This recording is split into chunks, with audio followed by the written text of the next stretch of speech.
Magkano nga kaya yung pwedeng makuhang pensyon mula sa SSS? So, i-explore natin itong pension calculator or yung SSS Planner online.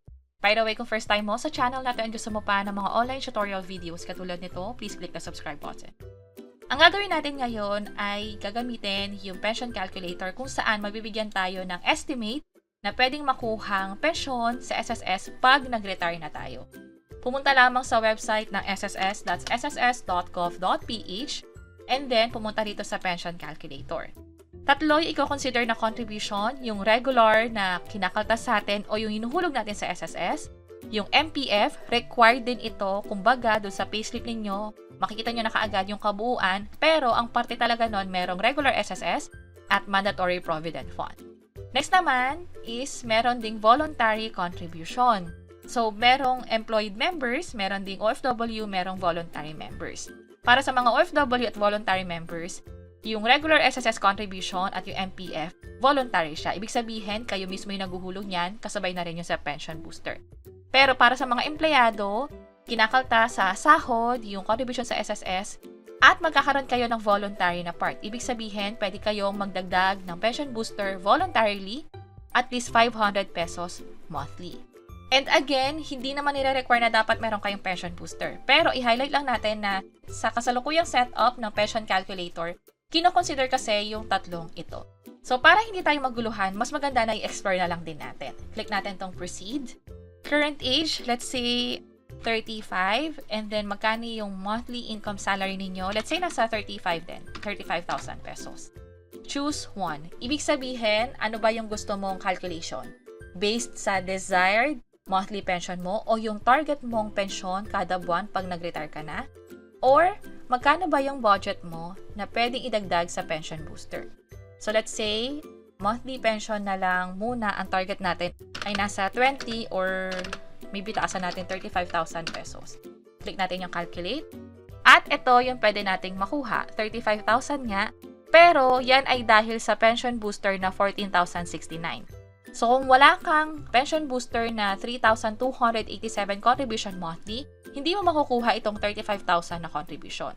So, mapapansin ninyo, yung pension booster, yung pwede magpalago nung pension natin sa retiring age natin. So, kung ayaw nyo naman i-consider itong pension booster, i-consider nyo na lang dito as 0 at ito ay 0 din. Ito yung pwede mong maging pension pag tanda mo. Ngayon naman, i-try na rin natin yung isa. Halimbawa, wag na lang yung desired monthly pension. Let's say, magkano na lang ba yung budget ko? Since ang minimum ay 500, yun na lang din yung ilagay natin dito. Click ko yung calculate. At sa monthly contribution or pension booster na 500 pesos starting today, aabot ng 5,750 yung mahuhulog ko sa SSS. At ang pwede kong makuha by this age or pag nag-retire na ay nasa ganitong amount, 23,072. Check natin tong summary of information kasi may mga mahalagang detalye dito. Ito ay estimate lamang based na rin sa ROI na nakalagay dito. Yung pension period, which is ito yon, nakafix lamang ng 15 years. Hindi ibig sabihin niya na 15 years lamang kayo makakakuha ng pension sa SSS. Ito ay for pension booster lamang. Yung regular na pension ninyo sa SSS ay for life. Ibig sabihin kung umabot kayo ng 80 years old, 90 years old, or even 100 years old, makakakuha at makakakuha pa rin kayo ng pension mula sa SSS. Pero yung first 15 years doon, yun lamang yung may pension booster. At bukod nga sa for life siya, meron pa siyang allowance na 1,000 pesos per month plus 13th month pension. So, pwede nyo nang i-check itong SSS Planner kung saan pwede nyong planuhin na rin yung pwede nyong maging pension or retirement fund pag nag-retire na kayo. Yan ay gamit yung pension booster ng SSS at yung required contribution nila. At bago tayo magpaalam, i-highlight ko na rin na itong pension booster, ang goal talaga nito ay para nga naman mapalaki yung magiging pension natin. Isa sa mga features niyan ay tax-free at flexible payment. Ibig sabihin, kung nag-miss ka man ng isang buwan o may mga na-miss ka man payment, pwede kasi nakadepende iyan sa capacity to save or sa capacity na maghulog mo.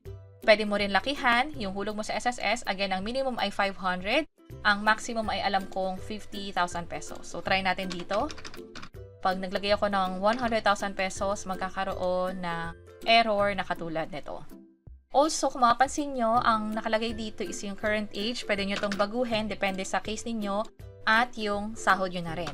Itong sahod, hindi niya kinonsider yung historical na changes ng sahod ninyo, kung saan pwedeng tumaas over time. Nakalagay lang talaga dito yung monthly income ninyo, at hindi rin kinonsider dito yung mga pwede nyong mamiss na pension booster. So, itong pension planner nila or pension calculator ay gabay lamang sa atin. Yung actual na amount is magbabago pa talaga pag nag-file na tayo ng pension sa SSS. Kung may mga specific kayong katanungan, kung magkano ba talaga yung pension ninyo or yung contribution ninyo sa SSS, magkano na ba, pwede nyo i-check yung SSS online account ninyo or pwede kayong pumunta sa mismong branch na SSS at i-double check nyo na rin yung account ninyo, lalo yung plano ninyo about sa pension.